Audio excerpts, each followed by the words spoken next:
Ito, Arky, saan ba maganda mag-bowling sa Las Piñas? Magandang tanong yan. Tara, punta tayo sa Game Center sa Las Piñas. Meron itong bowling alley, billiards, table tennis, at marami pang ibang activities.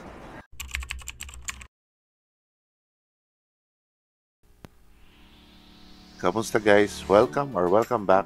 This is Tito Arky at samahan niyo ako bisitahin ang isang entertainment area na magugustuhan ng mga families, barkada, or mga on a date dito sa South Mall Las Piñas. Tingnan natin kung anong meron pa dito. Nandito na tayo sa Game Center sa SM South Mall. Wow, ang laki pala nito. Ang area nito ay 2,500 square meters or kasing laki ng 6 na basketball court. Meron itong 14-lane bowling area kaya maraming mag-i-enjoy dito. Ang paglalaro ng bowling ay isang full body workout na makakabuti sa ating katawan at magandang stress reliever pagkatapos ng isang linggong trabaho. Halika, laro tayo! Tamang-tama ang ganitong lugar, lalo na pag masama ang panahon at hindi natin ma-enjoy ang outdoor activities. Mas safe din dito kasi may mga guard at cameras sa lugar. Isa-isayin natin mga activities dito.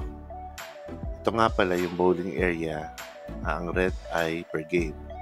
Tapos, dito naman ang billiards section na merong 8 tables at pwede ka pang bumili ng beer habang naglalaro.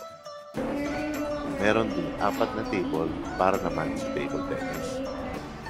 Tapos, sa mga gustong mag-try ng iba-ibang sport, meron din silang archery area na tinawag na Pana Archery.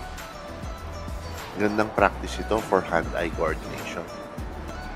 Para naman sa mga bata at mga mahilig mag-skateboard, meron ditong malaking skateboarding area na may mga design obstacles for different skill level.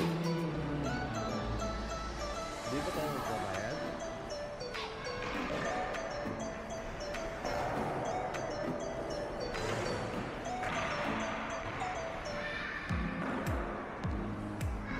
Yung mga hilig naman ay vocal exercises, meron din syempre 4 na karaoke rooms na favorite pastime ng mga Pinoy. Mga iba pang activities ay foosball, air hockey, darts, ilang arcade games at mga token games. Sigurado meron kang magugustuhan dito.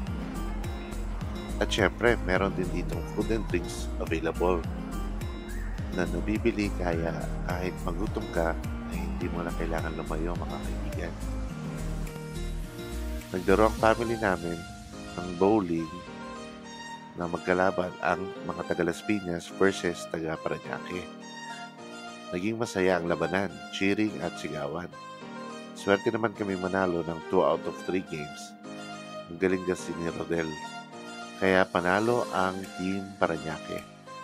Pero napasarap din ang aming kain ng treats from taters and beer kaya busog din pala hahaha.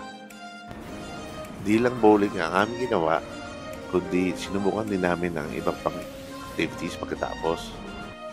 Masaya rin naman mag-relax at mag-spend time sa ating mga pamilya. Hindi ka matidisappoint sa dami ng activities na pwede mong gawin, promise. Salamat naman at sinamahan niyo ako sa pag-tour nitong game center sa South Mall.